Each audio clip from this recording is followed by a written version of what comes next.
Hi అండి, welcome to మాబీ vlogs. ఈరోజు అరటికాయ బజ్జీ ఎలా తయారు చేయాలో ఇప్పుడు చూద్దాం. ముందుగా 2 అరటికాయలు తీసుకొని వీటిని కట్ చేసుకోవాలి.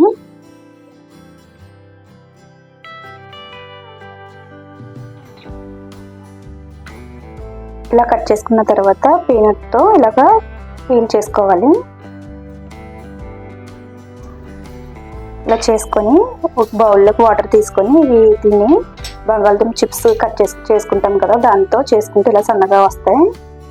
లేదంటే చాక్తో అయినా కట్ చేసుకోవచ్చు. ఇలా చేసుకొని వీటిని వాటర్లో వేసుకుంటే బ్లాక్గా అవ్వకుండా ఉంటాయి. అన్నీ వీటిని ఇలా వేసుకుందాం. వేసుకొని ఒక బౌల్ తీసుకొని దీనిలో 1 కప్పు శనగపిండి తీసుకొని దీనిలో 3 టేబుల్ స్పూన్స్ వరకు బియ్యం పిండి వేసుకుంటున్నాను. 1/2 టేబుల్ స్పూన్ వాము, 1/2 టేబుల్ స్పూన్ పసుపు, 1 టేబుల్ స్పూన్ కారం,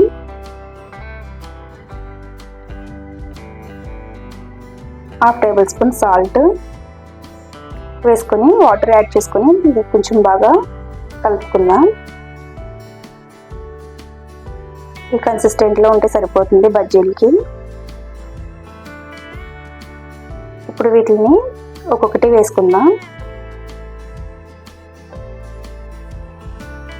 ప్యాన్లో ఆయిల్ వేసుకొని హీట్ అయిన తర్వాత మీడియం ఫ్లేమ్ పెట్టుకొని ఫ్రై చేసుకోవాలి. ఇప్పుడు ఆయిల్లో వేసి ఫ్రై చేసుకుందాం. ఒకదాని తర్వాత ఒక్కొక్కటి వేసుకొని ఫ్రై చేసుకుందాం.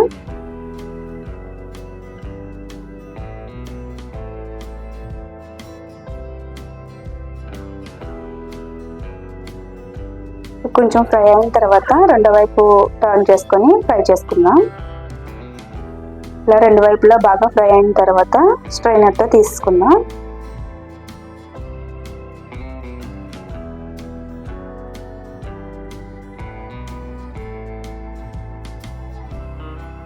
ఇప్పుడు దీని మీద ఆనియన్స్, చాట్ మసాలా వేసుకొని లెమన్ పిండుకొని ఇలాగ సర్వ్ చేసుకుంటే అరటికాయ బజ్జీ రెడీ అయిపోయింది. ఈ వీడియో మీకు నచ్చినట్లయితే లైక్, షేర్, సబ్స్క్రైబ్ చేయండి. Thank you for watching this video.